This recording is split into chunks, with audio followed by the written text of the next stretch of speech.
Hello, and welcome to Nutrition Unfiltered, a podcast where science meets sass. I am Christy Maloney, registered dietitian and eating disorder specialist. This is a place where we talk nutrition, ask the hard questions, and have some fun along the way.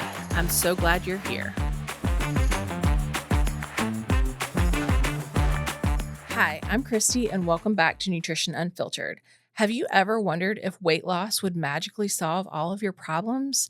Listen in today because we're going to dive into it. So I want you to think back to the first messaging you ever got around weight loss. Where did it come from? How was it presented? What was it sold as? Right? Did the person who lost weight, did they show that, wow, they found the perfect partner and the perfect job and bought the perfect house and life was just beautiful and rosy? What messaging did you get, and how has that informed your thoughts around weight loss? So when we think about before and after transformations, oftentimes is depicted as the before. Even if you just think of like straight up pictures, the before is somebody that looks kind of down on themselves. It might be an unflattering photo that they're posting. It just shows oftentimes someone that maybe is just not okay, right? Maybe in the depths of despair. Versus if we see that same person in like an after photo, an after weight loss photo, oftentimes they're smiling, right? Their hair's done. They have on makeup. They have on clothing that fits well and, makes them look good. It's just very much a contrast to the before photo. Because if the person in the before photo was smiling, dressed well, had on makeup, and doing the same things, it might not look as stark of a contrast, right? So if we're looking at the after photo, what are our assumptions? Again, does that person now magically have the perfect partner? Do they get the promotion that they wanted? Do they suddenly have more friends? What is it that we're assuming about what is going on in their life? Oftentimes, people assume that if they lose weight, they're going to find all of these magical things, the partner, the house, the job, that kind of thing. Because we do live in a society that says that if you lose weight, if you're thin, you're more accepted, you're more apt to get the things that you want. To some extent, I think that's true, because we as a society are focused on appearance, but I don't think it's nearly to the extent that people think that weight loss is going to magically, cure them or fix their lives or whatever thing it is. Something that I've seen with clients, and oftentimes, especially with clients who are midlife women, they've been on these ups and downs of weight loss throughout the years. They've lost weight on this diet, gained weight back. They've lost weight on another diet, gained weight back. And so it's been that yo yo roller coaster over time. One thing that I consistently see is that after the weight loss occurs, it's not as magical as we're made to believe, right? And so it's like, why, Christy? Why would that be the case? When you think about the lengths that people often go to lose weight, it's not very fun, right?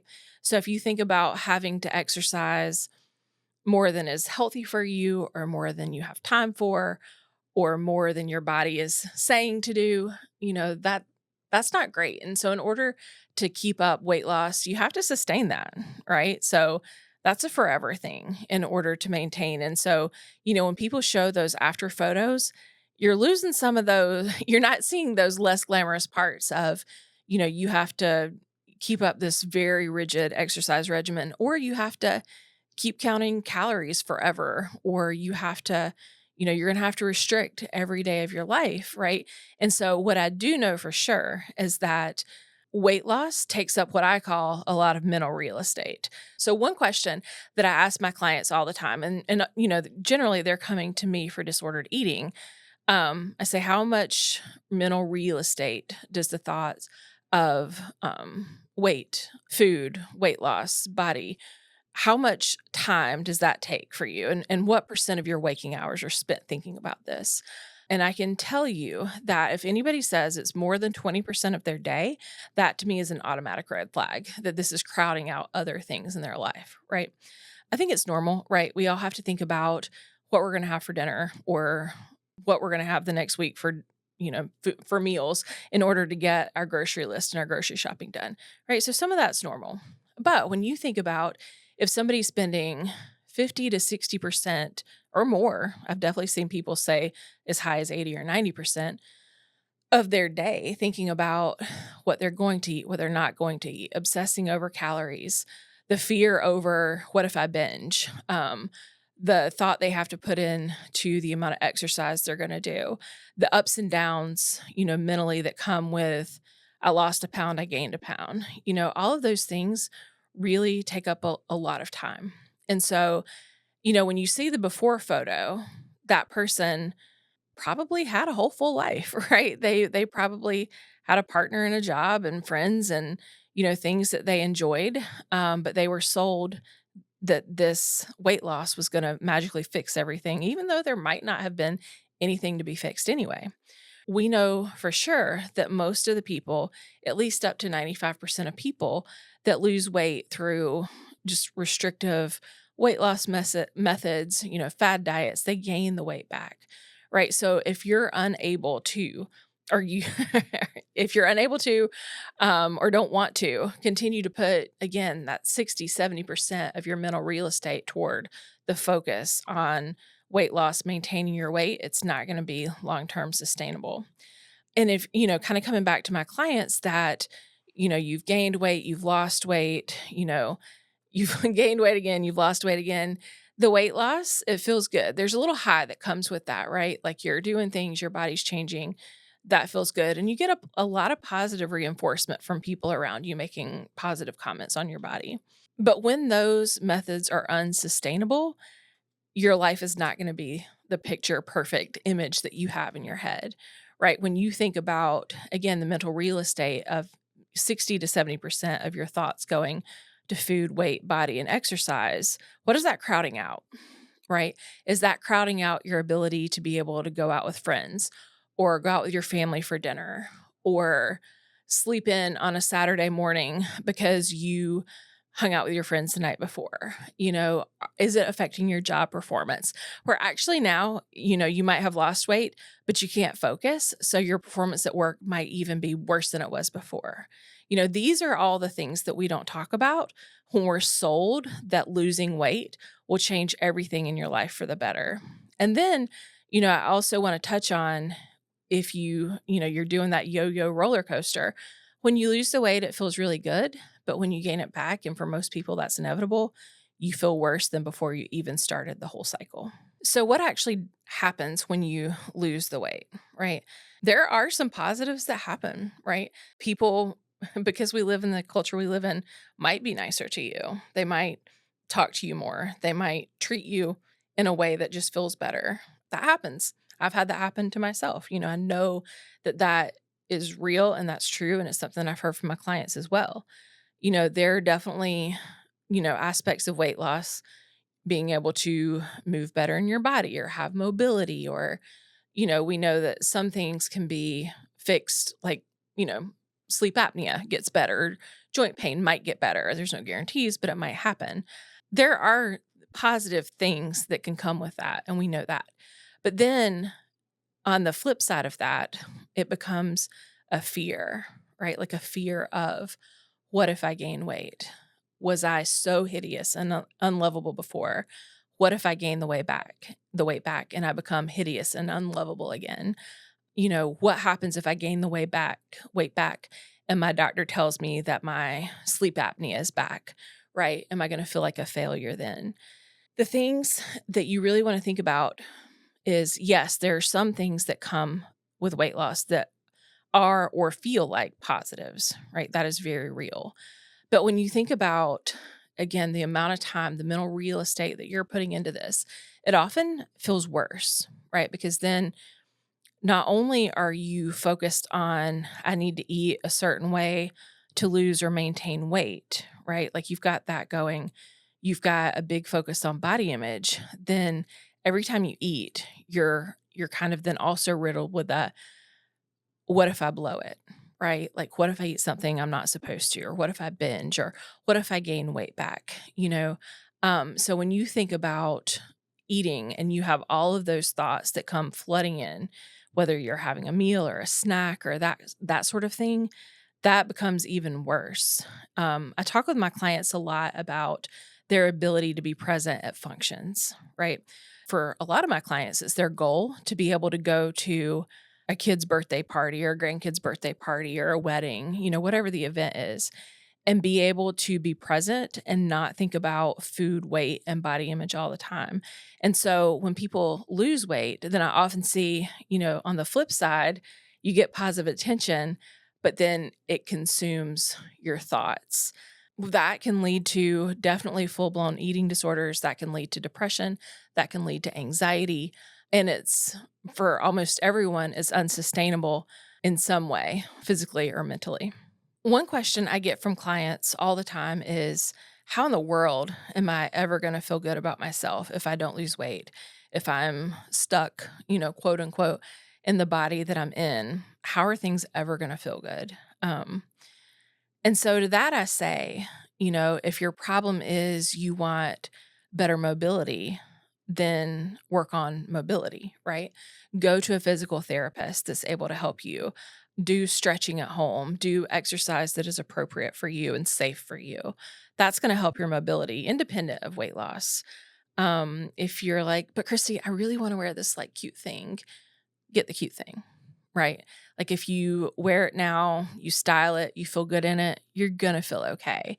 And that's another one of those places that, you want to make sure that you're looking for other social media accounts, content that kind of help you see that people of all body sizes can wear things, all kinds of things, and look cute and feel good.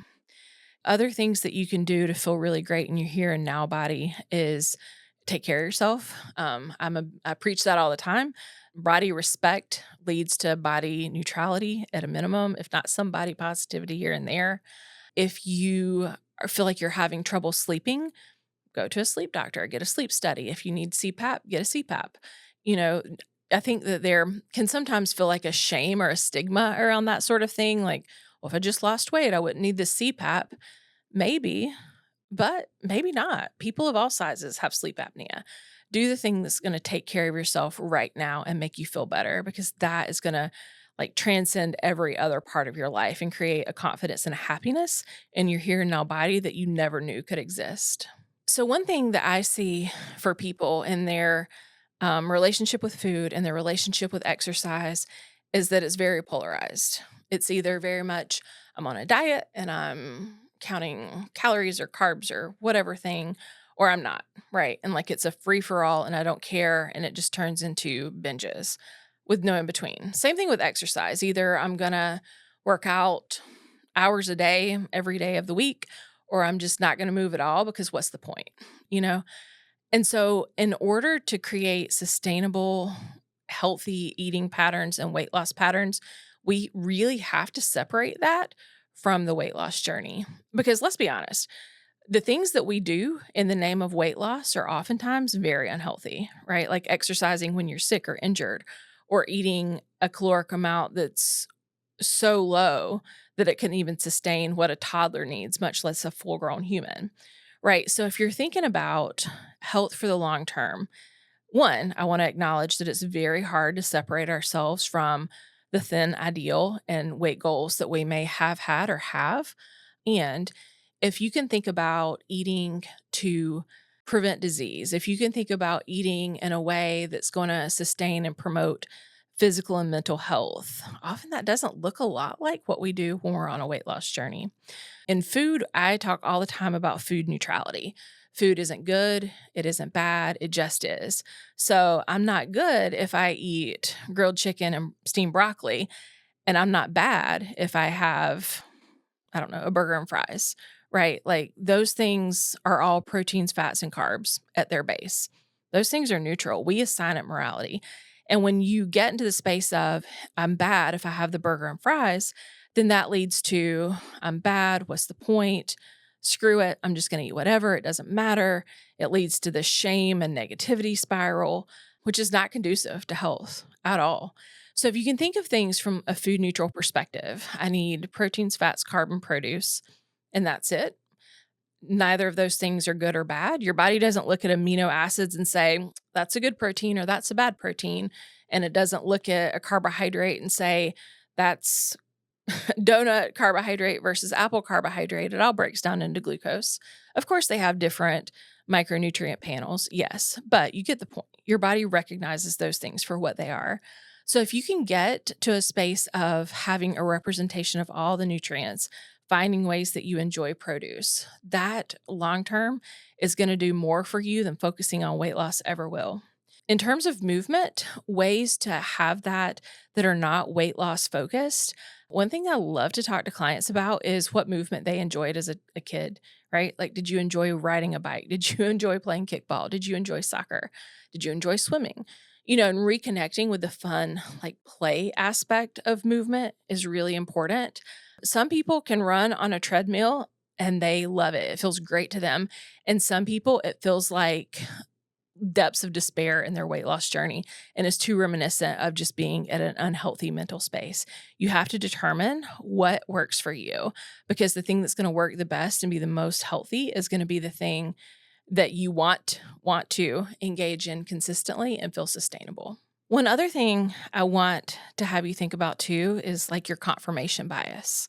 So confirmation bias means you look around and you see what you expect to see or what you want to see.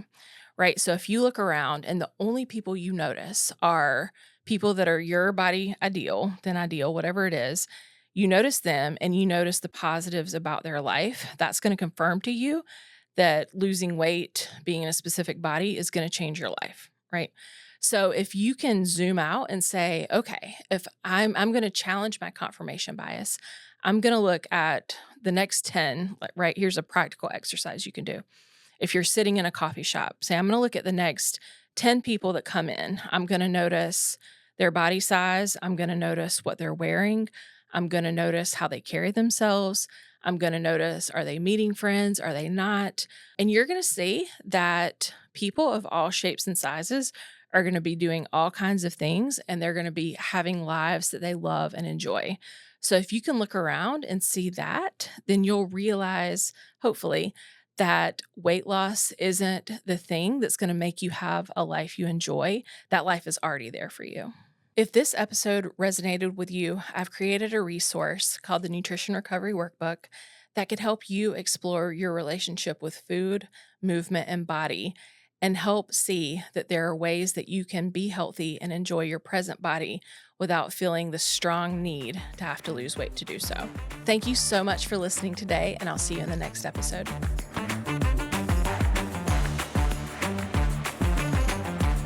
Thank you for joining me today on Nutrition Unfiltered. If you enjoyed today's episode, please share with others that might enjoy it as well. You can follow me on Instagram at eatingdisorder.dietitian. Thanks for getting sassy with me.